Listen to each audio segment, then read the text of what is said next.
What? Hey. What's this? Can you tell me you took him out? The court said yes. Yeah, but what did the doctor say? Can I do an interview for a school project on mental illness? No. I'm ready. I feel motivated. I don't feel so angry all the time. The whole time you're rooting for this Hemingway guy to survive the war and to be with the woman that he loves. It's 4 o'clock in the morning, Pat. I can't apologize. I will apologize on behalf of Ernest Hemingway, because that's who's to blame here. Yeah, have Ernest Hemingway call us and apologize to us, too. But you have to have Intro. Guys, we need to think of a really witty and hilarious intro that will... Every time I start opening my mouth to say it, one of you assholes already has something to say. Hey, there's your intro right there. Yeah, it is. Alright. Who would have thought that this was going to be our most controversial and probably most shouty one? I will fight you. But anyway, we are here to talk about Silverline's Playbook today. This is Stacy's favorite movie of the year, and that's one of the reasons she's not here, because it's going to be a controversial review. So, and we don't like to bring her down. We like to pump Stacy up. There's gonna be blood. I just pictured her mad saying that, just holding a knife, but very lazily, like, I'm gonna cut you off. It's a butter knife, a plastic butter knife, like... That's not a review. He's sitting at the computer ready to edit, and he's like, I'm ready to cut y'all. That's what I say every time before I put these things together. Alright. But yeah, let's, Jackson started us off, I think, in a pretty good way, because let's just go ahead and get our opinions out here. Who here liked this film and who here didn't? I liked it. I liked it. I really didn't like it, but I kind of liked some of it, which made me like it less. I liked it until it turned into a sitcom from NBC. What? Which That makes no fucking sense. And we're off to the races! Alright! Mike, what's your number? I hereby decree this entire review take place in the form of freestyle rap. Go. You got Silver Lining served, bitch. Alright, let's go ahead and start off by telling everybody what the plot of this is. Basically, Bradley Cooper plays a guy who, he's got, it was bipolar disorder, right? Yes. Yeah, it was bipolar disorder, and very heavy bipolar disorder. And he just got out of an institution after finding his wife cheating on him, and I'm not going to say what he did, because that is a little bit of a shocking spoiler, what he ended up doing to the guy. But he gets out and he moves back in with his parents as he's trying to kind of get his life back together. And his idea of getting his life back together is hooking back up with his wife to show to her how great of a guy he is. Because that's what all crazy people do, and as a crazy person, let me just say, it doesn't work, guys. They've moved on. Aaron, get on past that shit. You know the definition of insanity? Thinking Silverline's Playbook is a bad film? Anyway. Kidding! Anyway. But yeah, so he ends up meeting Jennifer Lawrence's character, who also is not all there. She also has bipolar disorder, but it kind of takes a different... it manifests in a different way. I thought she had like a different mental illness. Oh, I thought it was also bipolar. I don't know. They didn't really say. They just. It was the undisclosed safe mental illness that makes a woman slightly more kind of flirty, but not she so was much a that you. No, she was no. She was not a slut. Maz, go join Callum in the corner where you can't talk about women. Maz, are you saying something to me from the Oscars podcast? No, Christ sake, you guys. We need a song that we can sing every time those guys are just digging themselves into a hole. We need the alarm. We need the theme song for Holes. That's it. Holes had a theme song? Anyway, getting off topic. Holes was a great movie. Let's talk about Holes. I really like Holes. That movie is fine. See, Shia LaBeouf goes off to this camp, and you're like, man, Shia LaBeouf's going to become a great actor one day. I wonder what he's going to be in next. Oh man, it's all about this guy and he makes deodorant out of a shoe. It's excellent. Okay, Silver Linings. So look, he meets up with Jennifer Lawrence, who I thought she also had bipolar disorder, but you're right, it isn't actually said. But I mean, it's very similar the way in which it's exerted. I mean, it's very similar to bipolar disorder. So. But yeah, she ends up, her problem is that her husband died, and after he died, she basically just couldn't stop sleeping with other people. And also she acts kind of like a bitch. A very, very mean-spirited bitch at times. But anyway, it's one of those relationships where they basically just hold a mirror up to each other, and it's like they're both incredibly fucked up, but they're kind of fucked up with each other. And from there, it kind of goes into various different places, but I won't talk about that now. That's the premise of it. So let's go ahead and say, before we get into what I know you two guys really didn't like about, let's talk about the beginning, because that's the part in which we're all kind of in the same camp. Is that safe to say? Yeah. Yeah. Yeah. Yeah. But, Okay. When it decided to grow a plot that it went down. Shush! Remember that scene where they just sat in a room and invented these full stakes? That for the comes third later, act? Jackson. We have Yeah, we're talking about the part that we were all in agreement about, and that's we'll keep people in suspense for when we all go into madness. Let's just start at the beginning. Yes. One of the things I really enjoyed, I absolutely loved the guy whose name I'm forgetting. Everybody at home, take a shot on these reviews every time I forget someone's name. But Shia LaBeouf. the guy, Holes. what's the main guy? Bradley Cooper. Thank you, one guy taking this seriously. I really absolutely loved his performance in this. I mean, it's a shame that Daniel Day-Lewis is going to easily take the Oscar this year, because I think this is, in my mind, that performance that could keep him from ever having to do another Hangover movie. This is that film in which I actually looked at Bradley Cooper and went, this is a really great actor. Because I have so many people in my life who have that problem. So many people in my family who have various different mental problems of different kinds. And Bradley Cooper is basically, if I took all those people and mashed them into one person, he would be it. He nailed that perfectly. Which, of course, when I realized that in the movie, it led to a very awkward moment where I just suddenly went, wow, it's like if everyone in my family was combined into one person. Ding. Ah, fuck.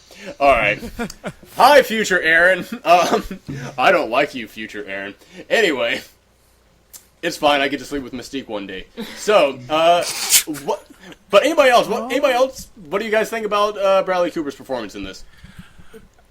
I thought it was good. It's good. I can't really comment on like the authenticity of his mental condition, but it was an engaging and well done performance. Yeah, I can just say from knowing people like that, he had so many like just small ticks in there that was like, it's very clear he studied this to me. David Right. Russell's son is like bipolar. Right, but even the mental illness aside, I mean, just as a man who has lost everything and he's trying to get his life back together, he's definitely someone that you can relate to on a very personal level.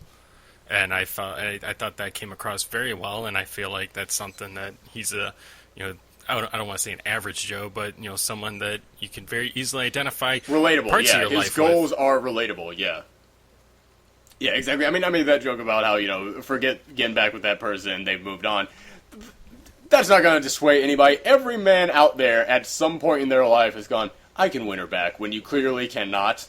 And not only can you not, you should not either. But I mean, that's something that all men have gone through once in their life. So. I'm going to dispute that. I bet there are some that haven't. You're 19. Wait a while. Yeah. I didn't say me. I just said I bet statistically, not Oh, statistically, all men. statistically, not all men have. Yes, fine. But yeah, it's a very relatable thing. What about Jennifer Lawrence? What about Jennifer Lawrence's performance? Also really good. She can act, y'all. She's worthy of that. Like I am now interested in seeing her in movies, not franchises that she happens to be starring in. Well, remember, I haven't seen this movie yet, but it's in my Netflix queue. She got an Oscar nomination for Winter's Bone a few years ago, so it's not like she has I'm sorry, what were you saying? Okay, clearly Aaron hates that film. I am fully. First off, she's great in that movie. She really is. And also, I'm fully willing to admit I'm the one guy who doesn't like that movie. Like, that thing has got a 95% on Rotten Tomatoes. Every critic out there, including the critics who I trust, it's like, man, Rotten Tomatoes loves this, but I hate it. But I know these critics agree with me. Even they were like, no, man, Winter's Bone is fantastic. I'm the one guy out there who doesn't like Winter's Bone. All right, fair but enough. she is great in it. Yeah. I like that sound you made when you were making your opinions then on Winter's Bone. Sound like a jet engine coming over, like just coming over somebody.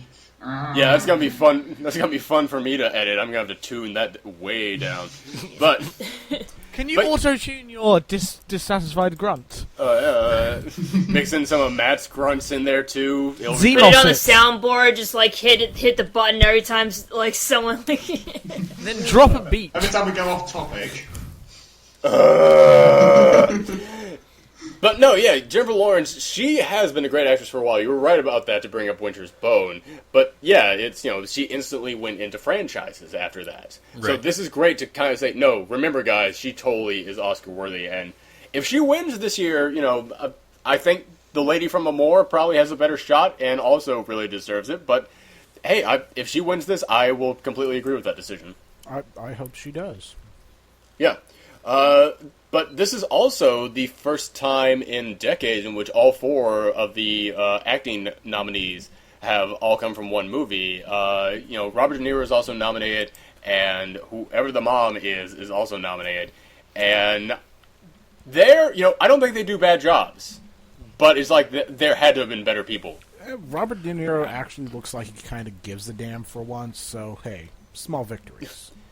Yeah, okay, fair enough. But this is not starring alongside Ben Stiller. This is not the Fockers Go to Camp. You're right. But yeah, exactly. Robert De Niro is trying again. I wouldn't give him an award nomination just for trying again, but I am glad that it's being encouraged. You should give him a gold sticker. Yeah, you tried. Here's one for you, and here's one for Tyler Perry. You tried. Okay. But yeah, so I think that they're good. I don't know, but there's nobody in here who I would say is bad. Like, even Chris Tucker, I don't think is bad. I didn't realize I was going to say that, too. I didn't realize that was Chris Tucker until I got home. Oh, see, I knew it right away, and I was, looking for the clearly obnoxious, loud voices, and that didn't really come, and I was like, oh. Okay, yeah, in fact, he's even playing it fairly mute. He's playing it kind of as a guy who's, in the beginning, he's very kind of, nervous and calm and, doesn't want to respond to a lot of stuff. There's that great moment that I love in which he shows up at Bradley Cooper's house, and Robert De Niro plays a dad who is so superstitious and also has a huge betting problem, which I love that you can see mental disabilities kind of run in the family. There's a reason why Bradley Cooper probably got this from someplace. And Robert De Niro believes that everything has to go according to plan or else the teams will lose. And you see Christopher Tucker has to sit there holding the remotes in a certain way, and he's just so happy to be a part of something. And that's one of my favorite moments in the film. But yeah, so yeah, he's definitely not playing himself up until it suddenly turns into, they have to win the dance off, and he comes in and suddenly sorry, what? Fair enough. And it suddenly turns into Chris Tucker has to come in and be the magical black guy who comes in and teaches them how to dance, and then just leaves. And it's like, man, really? That it doesn't fit his character at all that you've already set up. But yeah, let's see. Anything else from the good part of the film that we haven't talked about? I love the relationship between Bradley Cooper and Jennifer Lawrence. I'll say that. I love that she can't stop being an ass to him, and he can't stop making himself open to have someone be an ass too. And one of the things that we haven't set up that we haven't talked about is that as a result of his total breakdown, every time he hears a certain song, he just starts going into a state, and it's gotten to a point in which he starts hearing it even when it's not playing. Even when it's not playing, if he gets stressed enough, he starts hearing this song, and it's clear he's about to snap. And there comes a moment in there where he just starts hearing it. I absolutely love that moment in the film. I love that scene because they really made me feel. Yeah, during Halloween. Yeah, I think that's a fantastic moment in the film. I think easily the best scene in the movie. The only scene where I think it truly gets close to actually tackling the mental illness issues rather than playing them kind of safe and cute is the scene where he's looking for the photos. Yeah, that's another fantastic scene. That scene is the best scene in the movie, and if they had gone more down that route of making this clearly just life-shattering condition and state of mind that he is in have all these real consequences and show how they deal with them. That was the highlight of the film for me. I love Jennifer Lawrence and Bradley Cooper together. They had great chemistry together. It was a nice little character study of sorts. It's the thing is. Sorry, No, are you still talking? No, or? I'm good. I was just gonna make some snide comment. I was just gonna say how usually when someone has a mental disability or a mental condition in a movie, it's usually just autism and they're just portrayed as the autistic person, but they didn't do that. They actually showed people with different mental disorders someone with bipolar, someone with OCD, and it's not. It is not them. It is what they have. They're actually these people with personalities. They just happen to have this problem, and they're trying to cope with it. And I think that's a really big step in the right direction for Hollywood and everything. Yeah, I can agree with that. It's kind of like with Amour, how one of my big problems with it was, what's the old lady's character? She's the old lady that's dying. In this, Bradley Cooper is not the bipolar guy. He's this guy. We know his character. We know what he likes. We know what he wants. We know his family. We know his goals. And he has bipolar disorder. Yeah, I think that's fantastic point out. All right, we're getting. It's time to go into the arena. Is this gonna get spoilery? Because you can't really talk about why we all dislike this movie so much without spoiling it. I mean, it's not really spoilery. It's not really a spoiler alert to say this is what ends up happening in the film, is that basically in order Jennifer Lawrence tries to get Bradley Cooper to go into a dance-off contest that she's been wanting to do for years. And she's kind of leading him along with a little carrot at the end of the stick, and his dad ends up making a big bet that he's going to lose all his money unless they can get a certain score on this dance-off.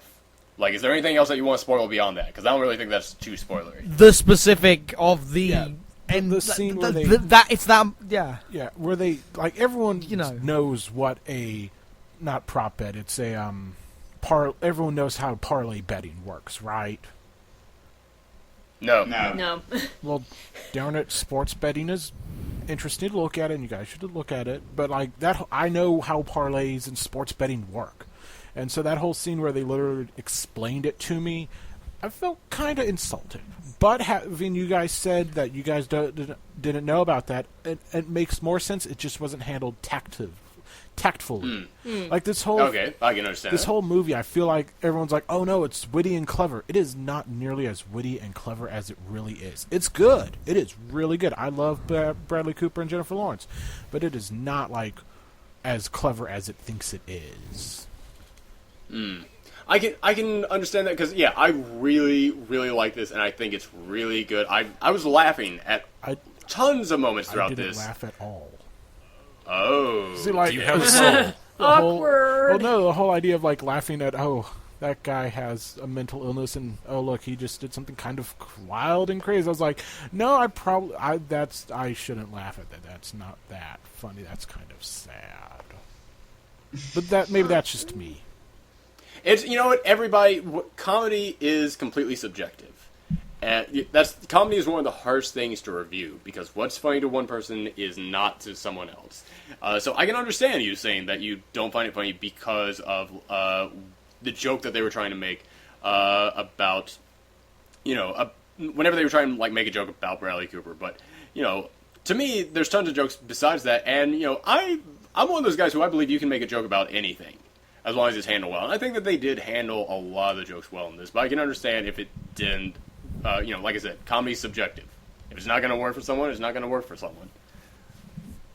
Yeah, but just that whole scene, and then it was up until that scene, it didn't really have a narrative push forward. You had the dance thing in the background, but that was just more an excuse to put them together and have them talk than really know we need to do this thing. And then it just kind of they just came up with an excuse for some tension. Yeah, to just tie it all together, and I was just like, oh, look, I'm watching a sitcom. Yeah, I kind of did get that feeling. It's like, oh, it's kind of like those... And the scene went on for about 15 minutes. The scene went on just so long where they're going, okay, now what is going to happen in the final act of this movie? Is everyone sure of what's going to happen in the final act of the movie? We all got this now. Yeah, that's my biggest complaint is like it tells you. Yeah, and I can't disagree with anything that you guys are saying, except that, like I said, I found a lot of this movie funny, and I didn't like, I'm with you guys on this, where I did not like where suddenly the dance contest had stakes. I liked that it was just something there to help bring them together, to help, to show like a progression between the two of them. I didn't like the stakes were suddenly put on, except that I laughed hysterically at the end of it. Like, the moment, like, their reaction to what happens at it. You know what, I was even, like, the second before it's announced, I was like, oh, I know what's gonna happen. I've seen this before, and I don't like that they put stakes on it, and I don't like that stakes were put on. But then the moment, like, that was the second before they announced this thing, and we see their reactions, I laughed hysterically at their reactions, and that kind of made, like, I can't really be mad at this. I can't really be mad at something that I'm laughing this hard at. Right. I think it was less their reactions and more the reactions of the... Everyone else there? Yeah, pretty much. The other participants, yeah. Yeah, because, it was just so ridiculous, and they're like, well, clearly, they were in it for another reason than everybody else was in it. And, it was somewhat cliched. You kind of knew it was going to happen, because... that's just how it was, but I think it's just the way it was handled. And honestly, I guess little twist, if you want to call it, that happens, a few minutes before that kind of, throws a monkey in the wrench. Yeah. Throws a monkey in the wrench. Not the expression, but I like it nonetheless. Right.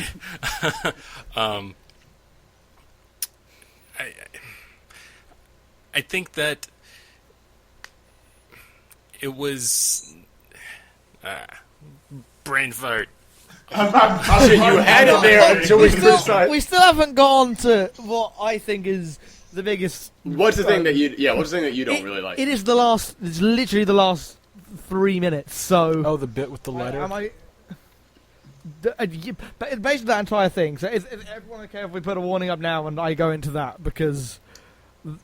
Tell you what, let's all give our ratings for anyone who hasn't seen it. Let's give our ratings so then people can just stop right there at the end if they don't want to hear the rest of it. Okay. Alright, so Jackson, what's your rating? Oh, Jesus Christ. It's really impossible to rate because, I have such huge problems with it that kind of destroy the rest of it. But there were bits of, I guess, a D. I don't know, because just for me, coming out of the cinema, I just felt like I was been lied to and, yeah. Okay, so a D. All right. I would give it a C+. It's not as clever as it thinks it is.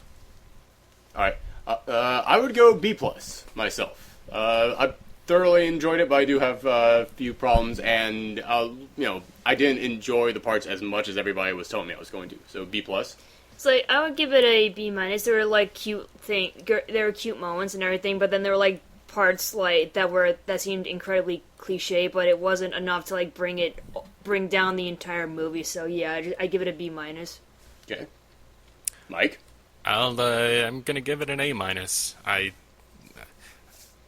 As cliched as some parts were, I feel like that there was a lot of charm to it. I like the portrayal of the characters and just tackling something that I don't think Hollywood has for the most part tried to make a story about and try to take it somewhat seriously while still being a little lighthearted. Okay. Alright, so that was it. That was all of our ratings. Tune off now unless you've already seen it or don't care. Jackson, go. Alright, okay, so you have this movie, you spend this entire time setting up Bradley Cooper's character as complete obsessive with all these illnesses and all these problems, and he's working through them, and it's literally the most crazy thing. And you build up to this dance sequence where he finds out that the letter is from someone else. Is from it was forged, which I worked out within 5 seconds because come the fuck on, obviously. Well, I thought he did too, though. He worked it out. He worked it out outside the house. Yeah, it was outside the house. There was that moment with the phrase that was repeated. Anyway, so he worked that out, and so then he spent, instead of telling her, which is the thing that, a person who wasn't obsessive would do, what he does is obsesses about a new thing, which is this plan, which is this really specific plan. He has a specific way of how everything is going to go and how he's going to get her after this, after this, after this, after this. And then, because of a misunderstanding, this plan goes wrong, but through the power of love, he just kisses her and everything's okay. And you expect me to believe that Jennifer Lawrence has cured him of his mental disease, not mental disease, of his illness, is a kind of... It betrays the true triumph in real life of overcoming these kinds of adversities with a lie of a solution. If, say, he had instead been really been gone off and one had a moment because she'd run off, and yet she had instead of kissing him, she had stayed with him, and they both calmed down together, and they'd got through this really tough moment together rather than never having that at all. That would have been a far greater and more realistic and triumphant display of hope in these conditions, rather than this unrealistic romance ending which betrayed the entire premise. So that's my problem with it. I don't really feel like I thought they just he's not cured. He's not. Yeah, in fact, that's one of the things that I like about it, is that he's not cured, and this guy who went apeshit because his wife cheated on him is now hooked up with the woman who, every time that she freaks out, cheats on whoever she's with. So I like the fact that these are two very opposite people now. Then if he's not cured, how, after having this new obsession for a week and having that all break down in seconds, which has happened many, many times throughout the movie, and he's been unable to deal with that, he just lets it go and has this kiss moment, which feels dishonest, and it just felt like... Wait, hold on. You said that he's got this new obsession now, and that all breaks down. What's the breakdown? Well, because clearly, instead of telling her immediately about the letter, he builds a plan, and because he says that it was all meant to go like this. He had a plan of when he was going to kiss Jennifer Lawrence, how it was all going to go, how he was going to reveal to her that he had overcome this, which actually isn't overcoming it, because he got obsessed in this new lie.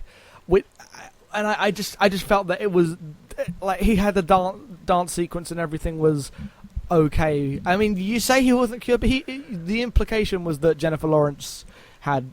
It felt to me as if it was saying that Jennifer Lawrence cured his mental illness, and I just felt that was... It felt more like... I didn't see that that's not it at all. I didn't really feel like as cured, but like help each other out with their illnesses. Exactly. Just kind of Exactly. They're both exactly complement each other. They're both screwed up people, and they're still screwed up, but they're screwed up together now. And it's like they feel some kind of an attraction. It's people who have been to Nam together can hang out even if they don't know each other. It's kind of the same thing. They're both very fucked up people, these two, but they're fucked up in such a similar way. Like, that's why I thought she also had bipolar disorder.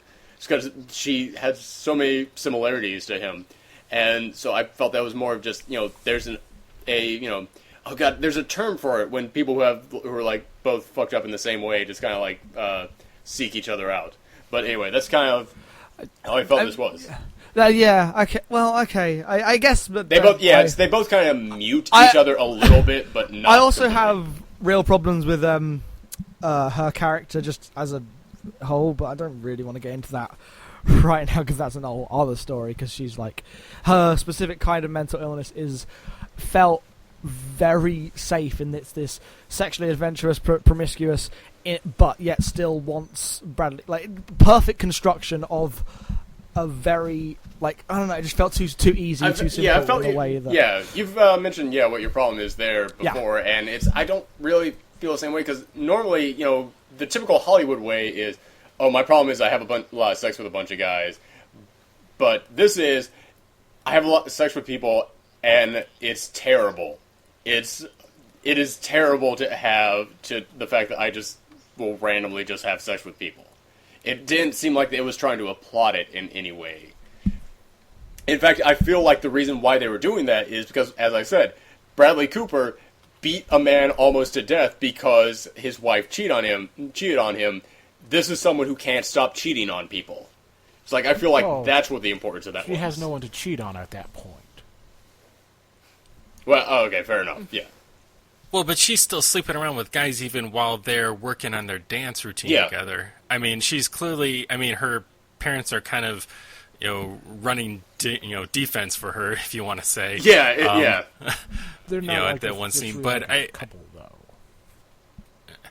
Well, no, not at that point, but I kind of feel that, they do build this, this tension together, this,